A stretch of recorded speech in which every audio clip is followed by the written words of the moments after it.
Hi, this is Mike Henriksen at Android Open. I'm here at the Mini Maker Faire with Dave Merrill from sifteo. Dave, saw your keynote this morning, but others may have missed it. So what do you guys have and how did you build it and what are you doing with it? We are making sifteo cubes, which are a totally new platform for hands-on intelligent play applications. And the platform itself is pretty neat. We're pretty proud of it. It's basically these little game tiles, little cubes with a screen on top with the ability to sense motion, so they can tell when they get flipped over or shaken or any kind of other motion-based interaction. And they can also sense when they get next to each other. So they don't even have to touch, but they get near enough to each other and they can sense that. So basically we're making a play system, a game system that is inspired by the way that people have played classic games forever. Like if you think about the way people would sit down and play a game of cards or a board game or mahjong, you know, these are games that are timeless, part of the human experience, but haven't really translated into the video game era. You know, when we think about video games, we'd either be playing on a big screen on the wall or we'd be looking at our own personal portable device and not really engaging in that sort of face-to-face style around the table with other people, with objects. And so what we've created is this play platform. Kind of a physical and digital combined. Exactly, yeah. So we're kind of bringing the best of these two great play traditions together into this object, which is, you know, like a little computer, each one of these. So it's a digital embedded system, but it feels like a classic, familiar, nostalgic play object. So what is your stack inside of these things? Is this Android or what's in here? It's actually not Android in here. We run a little microcontroller in here that I don't think could run Android.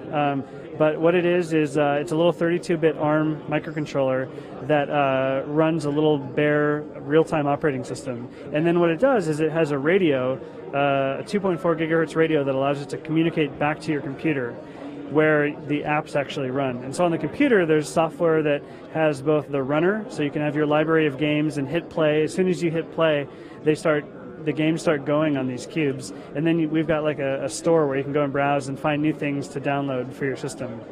The reason we're here is because we are experimenting with Android. I mentioned this in my talk, but we got a tablet, and now that you can plug USB things into Android devices, we thought, well, hey, we should give that a try. So one of our engineers took a little bit of his negative 20% time and hacked that together. So it was pretty easy to plug our Android or plug our USB dongle, which has the radio in it, into the tablet through a little adapter, and got a very basic demo running on the tablet.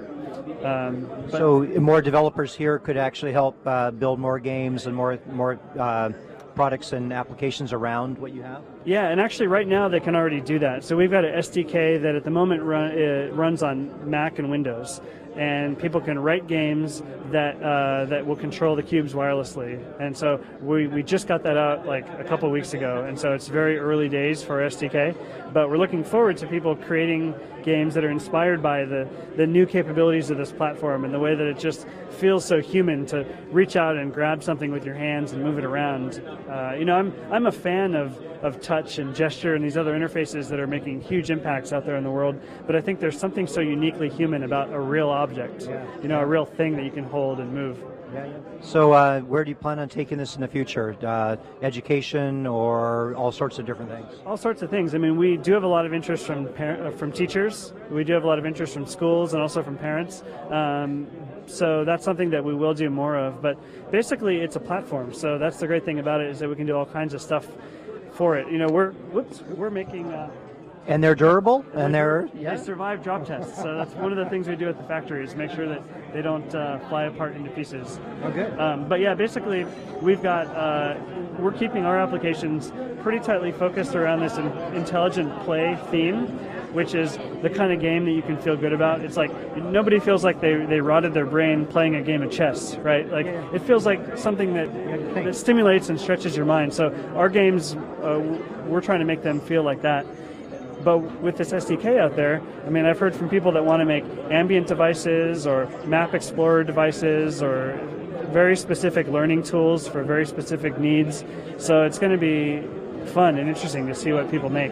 So let me ask the question, are these expensive right now and are they coming down? Or, I mean, what if someone wanted to build a game of Go and had a bunch of these all over a board, like maybe 60 of them, would that be pretty expensive? Or? Yeah, if you wanted to have 60 of them in one place, that might get a little expensive. Okay. There's a lot of technology packed into each one. It's almost like you've got a little cell phone here that doesn't have the cell phone radio, but does a lot of the other stuff. So we've already squashed the price down pretty far. Of course, looking forward in the future, we want to keep doing that. Games that require a ton of tiles are like inspiring to us, but really they require an adaptation. So we couldn't just play Mahjong on our set because it runs with anywhere from 3 to 6 tiles. And so we design all of our games to work really well on 3 as the standard assumption. And then each of these games expands in some way if you have more.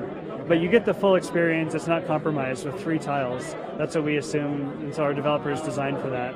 Cool. Well, I really look forward to seeing where you guys take this in the future. Dave, thank you very much. Good to talk to you.